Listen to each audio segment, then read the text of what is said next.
warahmatullahi wabarakatuh.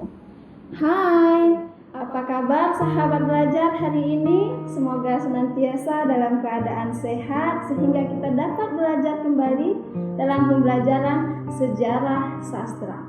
Hari ini kita akan belajar tentang prosa yang terdapat pada zaman animisme dinamisme. Sebagaimana yang sudah kita pelajari pada materi sebelumnya, bahwa pada zaman animisme dinamisme ada puisi yang berkembang, yaitu mantra. Nah, kali ini kita akan belajar tentang prosa. Sebelum kita mempelajari lebih lanjut, ada baiknya kita mengetahui apa itu yang disebut dengan prosa. Prosa adalah cerita. Tahukah sahabat, jika prosa yang berkembang pada zaman animisme dinamisme itu adalah cerita rakyat? Mungkin selama ini sering mendengar cerita seperti Tangkuban Perahu, cerita Batu Belah, atau cerita Tuanku Tapa untuk wilayah Aceh Selatan. Nah, itu semua disebut dengan cerita rakyat. Apa sebenarnya cerita rakyat itu? Cerita rakyat adalah cerita yang berkembang di tengah masyarakat yang tidak hanya terlihat secara permukaan, namun cerita itu akan mengungkapkan segala seluk-beluk kehidupan masyarakat. Melalui cerita itu, kita dapat mengenali kebudayaan, kebiasaan, dan pola pikir masyarakat setempat. Cerita rakyat ini sering disebut dengan folklore. Folklore terdiri dari dua kata, folk artinya kolektif dan lore artinya tradisi. Sehingga disebutkan folklore adalah menceritakan tradisi masyarakat setempat secara kolektif. Cerita rakyat atau disebut dengan folklore biasanya lahir dari masyarakat yang polos, sehingga akan tergambar seluruh seluk-beluk kehidupan masyarakat melalui cerita-cerita yang disampaikan.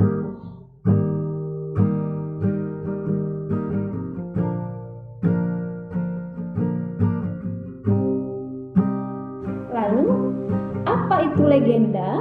Legenda adalah cerita yang terdapat pada masyarakat setempat yang kejadiannya itu belum terlalu lampau. Kenapa dikatakan belum terlalu lampau? Karena biasanya legenda ini menyisakan sebuah tempat atau menyisakan sebuah kebiasaan yang terdapat pada masyarakat. Namun, meskipun dikatakan belum terlalu lampau, legenda tidak mencatatkan waktu dan tempat kejadian meskipun cerita itu terungkap secara menyeluruh.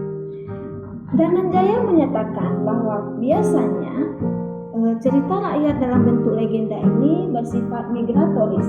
Misalnya, ada cerita tentang seorang anak yang menjadi batu.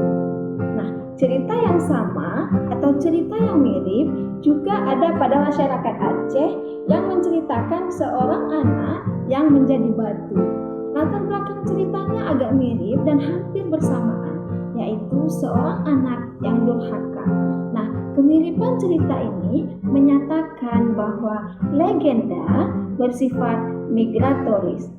Selain itu, legenda juga terbagi kepada beberapa bagian, yaitu legenda keagamaan, legenda alam gaib, legenda perseorangan, dan legenda setempat. Selanjutnya, kita akan membahas tentang cerita rakyat yang berbentuk mite. Mite adalah sebuah cerita yang dianggap benar terjadi dan ini berbentuk kepercayaan.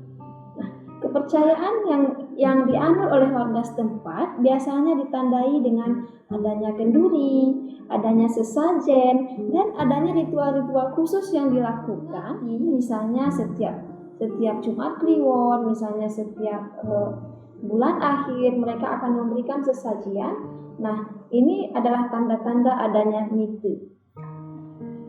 Mite biasanya berkaitan dengan sesuatu yang boleh dilakukan atau tidak boleh dilakukan. Lalu, apa perbedaan legenda dan mite. Legenda biasanya diperankan oleh manusia, sedangkan mite diperankan oleh manusia setengah dewa. Jika legenda, dia akan mengisahkan tempat kejadian dan tidak dianggap suci. Sedangkan mite, cerita yang terdapat pada masyarakat yang dianggap suci. Baik mite ataupun legenda, keduanya bersifat mendidik, irasional, dan intuitif. Nah, sifat tersebut muncul karena berkaitan dengan kepercayaan, folklor, antropologi, sosiologi, psikologi, dan termasuk karya sastra. Nah, sahabat belajar sekalian, apa fungsi dari mite dan legenda ini? Keduanya bersifat sebagai penghibur, kemudian sifat untuk menyampaikan kisah-kisah zaman dahulu secara turun-temurun, kemudian untuk mengetahui sejarah suatu tempat, kemudian untuk melestarikan cerita yang sudah lama berkembang di tengah masyarakat, dan tentunya bisa sebagai bahan ajar untuk mendidik pada masa waktu yang lalu, kemudian untuk menakut-nakuti masyarakat. Nah, pertanyaannya adalah kenapa masyarakat ada kata-kata menakuti masyarakat? Tadi kita sudah menyebutkan bahwa mite selalu saja berbicara tentang boleh atau tidak boleh. Ya, boleh atau tidak boleh. Maka mite berbicara tentang aturan-aturan yang terdapat di masyarakat. Misalnya, di suatu tempat diakui sebagai tempat keramat, di situ tidak boleh melakukan perbuatan yang dilarang, tapi ada orang yang tetap melakukannya, maka dia akan mendapat teguran dari alam berupa kecelakaan ataupun berupa penyakit dan lain-lain. Nah, kepercayaan inilah yang berkembang di tengah masyarakat. Sahabat belajar, selain mite dan legenda, masih ada cerita prosa rakyat yang berkembang pada zaman animisme dinamisme. Salah satunya adalah sage. Sage adalah cerita yang menunjukkan kehebatan seorang tokoh. Lalu sage yang berkembang di tengah masyarakat biasanya memiliki ciri sebagai pewaris nilai-nilai budaya, sebagai pewaris nilai-nilai moral, kemudian sebagai pewaris sejarah, nilai-nilai sejarah, dan sebagai media pengajaran dan pendidikan. Selain itu juga memiliki fungsi hiburan dan sebagai alat kontrol sosial. Nah, sage yang ada pada zaman dahulu kala malah saat ini sering sudah difilmkan, misalnya seperti Joko Tingkir, Joko Tarub. Itu adalah tokoh-tokoh yang luar biasa yang dianggap hebat dan kehebatannya melebihi dari orang-orang yang biasa. Itulah yang disebut sebagai sage. Nah, selain itu ada juga dongeng. Dongeng ini terbagi pada dua bagian. Dongeng, ada yang dongeng yang diperankan oleh manusia, ada dongeng yang diperankan oleh binatang. Dongeng yang diperankan oleh binatang disebut sebagai fabel, dan dongeng yang diperankan oleh manusia disebut dongeng manusia. Contoh fabel itu seperti si kancil, seperti siput, seperti cerita gajah dan semut, dan lain-lain. Tapi cerita dongeng manusia bisa kita lihat contoh seperti bawang merah dan bawang putih. Kalau untuk internasional seperti Cinderella.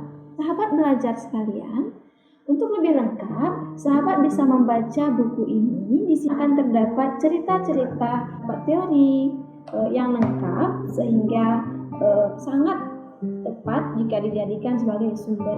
Itulah pembahasan kita hari ini tentang cerita rakyat, yaitu prosa yang berkembang pada zaman animisme dinamisme.